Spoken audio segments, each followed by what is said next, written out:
Bonjour à tous et bienvenue dans cette nouvelle vidéo. Aujourd'hui, nous allons approfondir notre exploration du code Arduino pour contrôler la vitesse du moteur brushless.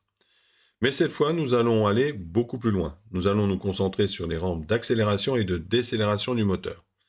Nous allons également aborder la manière dont les paramètres de vitesse sont saisis et envoyés au moteur.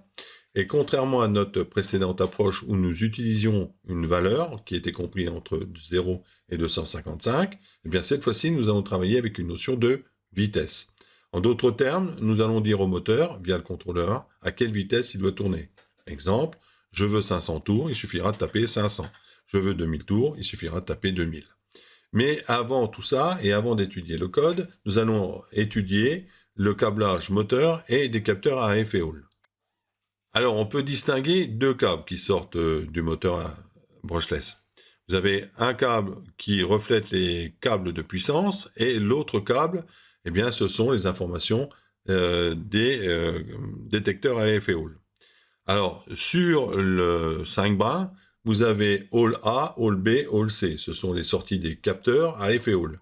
Vous avez le plus 5 volts, qui est en général la tension d'alimentation de ces capteurs, et le GND, qui est la masse commune. Ces signaux sont ensuite lus par le contrôleur du moteur, qui utilise ces informations pour commuter les bobines du stator, de manière à faire tourner le rotor efficacement. Alors, nous allons aller encore un peu plus loin, en examinant la partie consacrée aux capteurs à effet Hall.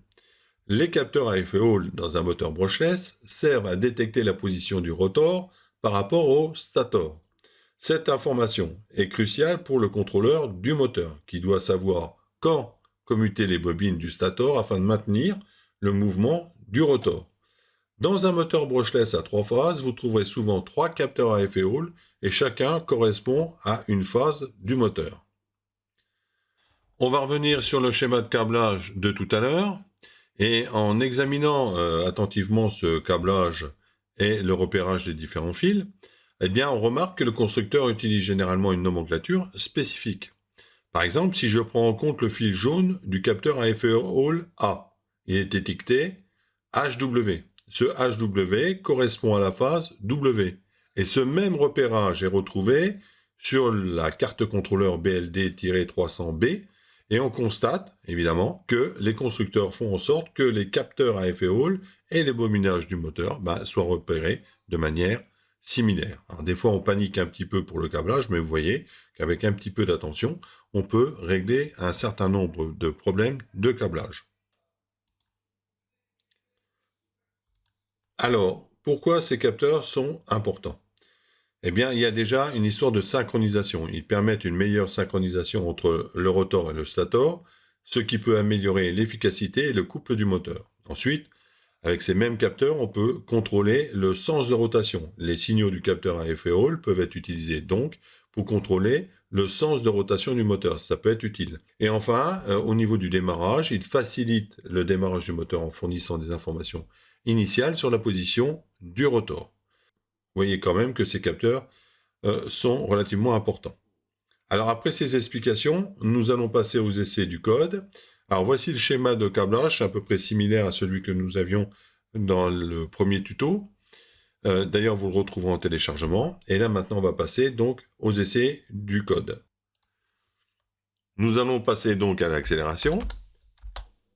Voilà. On est passé de 0 à 500. On met directement maintenant la valeur en tours par minute. Je mets 3000. Rampe d'accélération. Je vais mettre 3005, c'est pas possible, hein. Il doit me verrouiller le truc. Vous voyez, il garde ma vitesse et il vous indique que vous n'avez pas choisi une vitesse de 0 à 3000. Je mets 2500. Voilà, il la valide. Je vais redescendre à 200. Et vous allez voir, il y a une rampe de décélération. Je mets 0 pour arrêter le moteur. Et là, sur la rampe d'accélération, je vais mettre 30. Je transfère. Voilà. J'en mets le moniteur.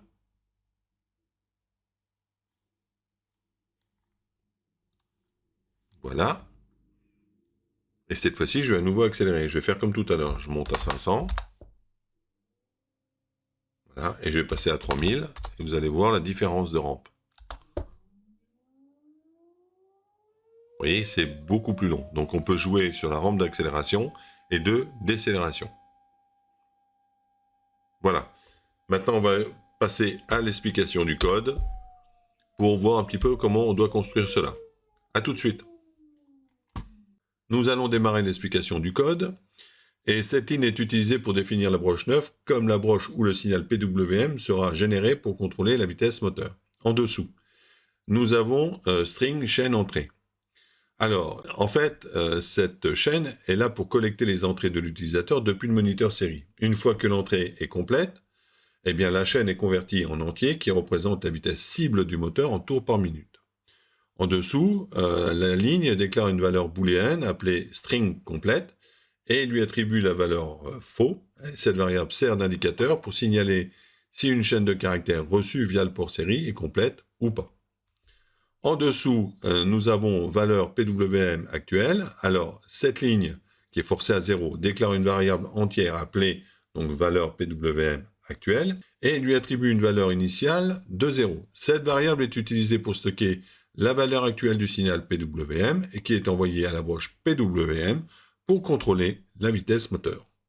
En dessous, nous avons deux variables, rampe ACC et rampe DCL. Eh bien, ces deux variables sont là pour générer la rampe d'accélération. Et on a pris deux variables de façon qu'on puisse avoir le choix pour la montée en accélération et la décélération. Donc, il suffit de mettre un paramètre dedans et on peut faire évoluer ces donc rampes d'accélération et de décélération. Ensuite, nous avons int vitesse max est égal à 3000. Eh bien, cette ligne déclare une variable entière nommée vitesse max et lui attribue la valeur initiale de 3000.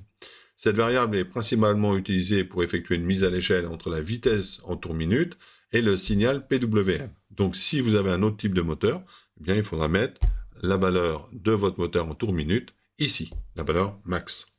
Ensuite, dans la partie setup, on va configurer donc les différents éléments. 1. On va configurer la broche spécifiée par la variable PWPin comme une sortie. En dessous, nous avons Serial Begin 9600. Donc ça, c'est pour initialiser la communication série sur la carte Arduino avec un débit de 9600 baud. Et enfin, nous avons un message d'invite. Donc, Seni, en fait, envoie un message au moniteur série pour inviter l'utilisateur à entrer la vitesse moteur en tours par minute. Et le message inclut également la vitesse maximale que l'utilisateur peut entrer, qui est stockée donc dans la variable vitesse max. Nous voici dans la fonction serial event. Alors, c'est une fonction un peu spéciale dans l'environnement Arduino qui est appelée chaque fois qu'il y a des données disponibles sur le port série. Elle est en fait utilisée pour lire les données entrantes du port série. Alors, n'oubliez pas que cette fonction est appelée automatiquement en arrière-plan. C'est pas la peine de l'appeler depuis la boucle loop, ça n'a aucune utilité. Donc, ensuite, nous avons white, donc une boucle, et cette boucle va nous permettre de lire tout ce qui se trouve dans le buffer. Alors, on va lire avec quelle ligne? Eh bien, la ligne qui est en dessous. Et on va lire donc un caractère et on va le mettre dans la variable inchar. À ce moment-là, on récupère ce caractère-là et on va le mettre dans la variable chaîne d'entrée. Si j'ai récupéré 5, je vais mettre 5 dans chaîne d'entrée. Comme ça boucle, au deuxième passage, il y a toujours une donnée disponible, on la récupère, c'est un 0, et on va l'ajouter donc à chaîne d'entrée. Chaîne d'entrée, on avait déjà 5. Là, on rajoute 0, on a déjà 50. Donc, si on avait tapé 500, on attend maintenant donc le prochain caractère, on repasse dans la boucle, on récupère le troisième caractère étant 0, eh bien, on va l'ajouter, donc ça fait 500. Et pour définir si on a lu notre chaîne de caractères en entier, eh bien, si on détecte anti/n, eh bien, ça veut dire que tout ce qu'on a récupéré dans le buffer, ben, il n'y a plus rien à récupérer. Donc, on le stipule avec anti/n. Et enfin, on met string complète égale vrai. C'est pour mettre l'indicateur, comme quoi on a récupéré une information sur le port série, et elle est utilisable, enfin, dans sa consistance, elle est utilisable pour être traitée dans la boucle loop. Voilà. Nous voici dans la partie loop. Alors, la première ligne, c'est une condition qui vérifie en fait si la variable string complète est vraie. Et si c'est le cas, le code qui se trouve entre collades, eh bien, sera exécuté. Et dans ce code entre accolades, eh bien, on a int vitesse cible est égale à chaîne d'entrée point toute int. Alors, en fait, cette ligne convertit la chaîne de caractères chaîne d'entrée en un entier et stocke cette valeur dans la variable vitesse cible. En fait, la méthode toInt de la classe string sur Arduino permet en fait de convertir une chaîne de caractères au format string en entier. Et cette valeur entière est ensuite stockée dans la variable vitesse cible pour être utilisée dans le reste du code. Et cette conversion est en fait particulièrement utile lorsque vous recevez des données numériques sous forme de texte via la communication série ou d'un autre moyen.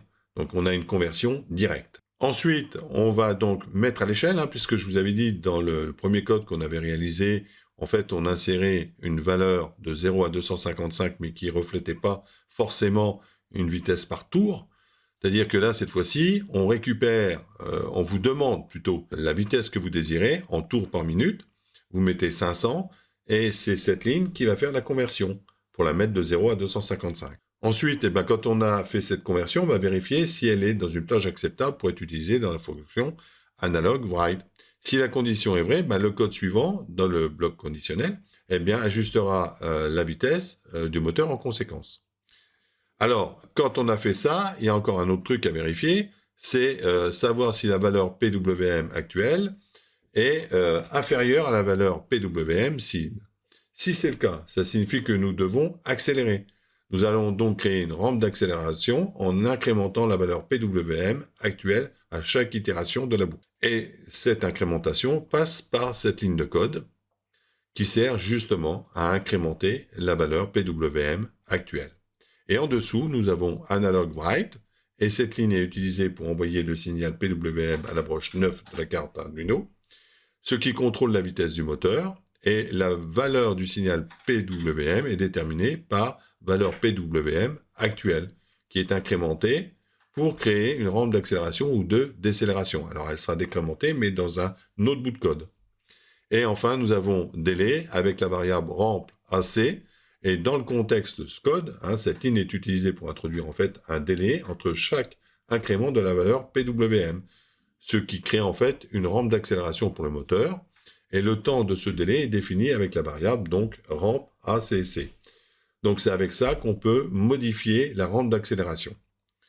Alors bien évidemment, le bloc que nous avons à la suite est similaire à la rampe d'accélération que je viens de vous expliquer. Cependant, ici, nous vérifions si la valeur actuelle est supérieure à la valeur cible.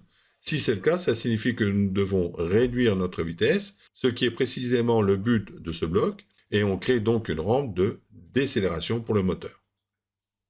Mais c'est le même principe que l'autre côté, sauf que là, vous voyez, vous avez quand même un petit truc qui change, j'ai oublié de vous le dire. Valeur PWM actuelle, on voit moins, on fait une décrémentation, alors que de l'autre côté, on faisait une incrémentation. Ensuite, c'est les différents messages que nous allons mettre sur le moniteur IDE, c'est-à-dire cet ensemble, ce bloc. Tout d'abord, il utilise la fonction map pour convertir la valeur PWM actuelle en vitesse par tour par minute. C'est juste pour enseigner l'opérateur. Et cette fonction prend la valeur PWM actuelle qui est dans la plage de 0 à 255 et la convertit en une valeur correspondante à une plage de vitesse. Ensuite, cette valeur convertie est ensuite stockée dans la variable vitesse actuelle et le code va afficher donc la vitesse ainsi que la valeur PWM correspondant. Et enfin, nous avons ici une ligne qui permet d'améliorer la lisibilité des messages dans le moniteur série en insérant une nouvelle ligne vide avant le message d'invite suivant. Et en dessous, vous avez cette ligne qui sert à informer l'utilisateur qu'il doit entrer donc la vitesse pour le moteur, si vous désirez modifier la vitesse moteur, c'est un invite en fait, qui inclut la vitesse maximale possible, ce qui aide l'utilisateur à comprendre les limites du système. Ça peut être quand même intéressant, parce que vous avez fait votre code récemment. Par contre, imaginez dans 4 ou 6 mois, vous voulez réutiliser ce système sans aller revérifier comment le code fonctionnait, eh bien, c'est quand même assez sympa d'avoir un petit rappel. Et puis enfin, nous avons donc 2 réinitialisations de variables, chaîne entrée et string complète, pour qu'elles soient prêtes en fait à recevoir et à traiter une nouvelle entrée utilisateur dans la prochaine itération de la boucle loop. Voilà. Nous voici donc à la fin du code. Vous allez retrouver à l'aide de ce QR code le code correspondant ainsi que les schémas et divers fichiers techniques que vous pourriez éventuellement avoir besoin. Nous allons avoir d'autres tutos sur le sujet. Je vous dis donc, si ça vous a plu, un petit coup de pouce. Si vous n'êtes pas abonné, vous gênez pas, abonnez-vous. Et je vous dis donc à la prochaine fois pour un autre tuto. Au revoir.